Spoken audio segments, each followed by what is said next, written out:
আসসালামু আলাইকুম এভরিওয়ান, আশা করি সবাই ভীষণ ভালো আছেন। মাইসেলফ তারিন আক্তার পিঙ্কি। তো আজকে আমি নিয়ে আসলাম মুরগির মাংসের রেসিপি। তো তার জন্য কিন্তু এখানে একটা কড়াই বসাইছি। কড়াইটা গরম হওয়ার পর এর ভিতরে আমরা দিয়ে দেবো তেল। তো এখানে কিন্তু আমরা রান্নার তেলটা ব্যবহার করতেছি, আপনারা চাইলে সরিষার তেল দিয়ে রান্না করে খেতে পারেন।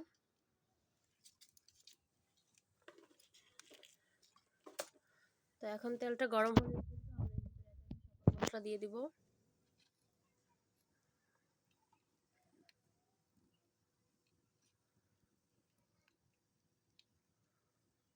ঠান্ডা মশলা না,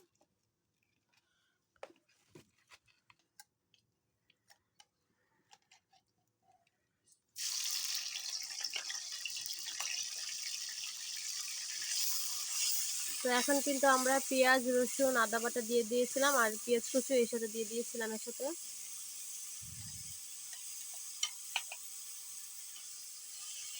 মশলাগুলোকে ভালো মতো আগে ব্লেন্ড করে নিয়েছিলাম, এখন ওগুলো দিয়ে দিচ্ছি এর ভিতরে।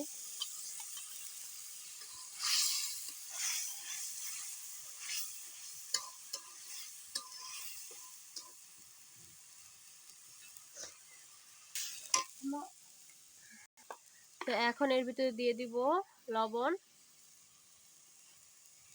প্রায় 2 চামচের মতো লবণ।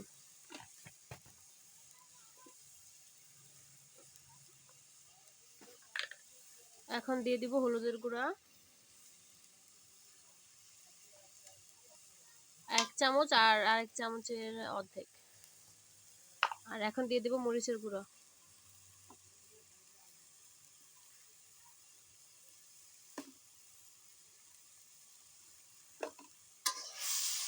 দিয়ে মশলাগুলোকে আগে ভালো মতো নেড়েচেড়ে মিশিয়ে নিব।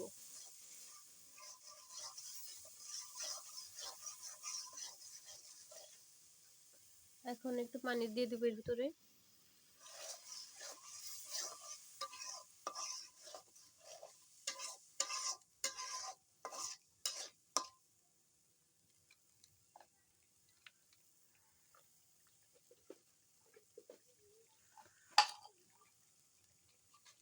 আর এখন দিয়ে দিব সকল ভাজা মশলাগুলো গুঁড়ো করে রাখা।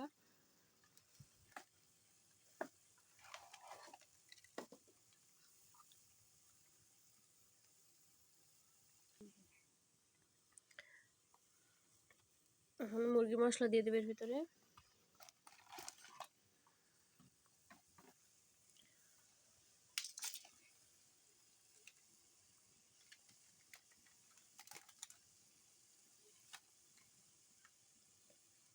মুরগির মশলা দেওয়া হচ্ছে এখানে প্রায় 2 চামচের মতো।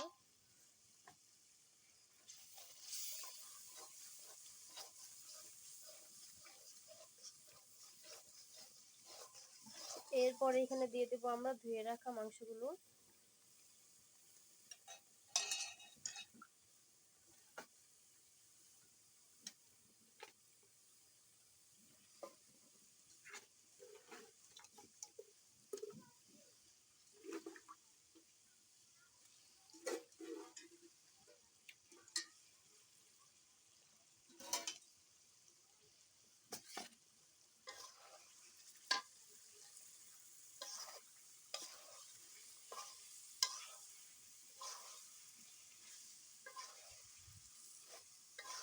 আমাদের কিন্তু মাশাআল্লাহ খুব সুন্দর একটা কালার চলে আসছে এর মধ্যেই। তো এখন ভালো মতো মাংসগুলোকে আগে একটু কষাইতে দিয়ে দেবো কিছুক্ষণের জন্য মশলাগুলো দিয়ে। এখন ঢাকনা দিয়ে ঢেকে রেখে দিব 5 থেকে 10 মিনিটের জন্য ঢাকনা দিয়ে ঢেকে রেখে দিব। তো এখন এর ভিতরে দিয়ে দেবো ভেজে রাখা মশলার গুঁড়োগুলো। এখানে 5 ফোড়ন সহ সকল মশলা গুঁড়াই আছে এর ভিতরে।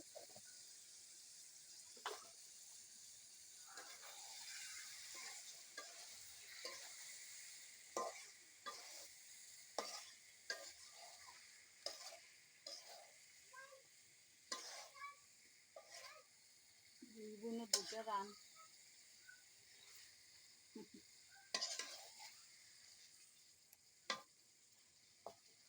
আর এখন এর ভিতরে দিয়ে দেবো ধুয়ে রাখা আলুগুলো।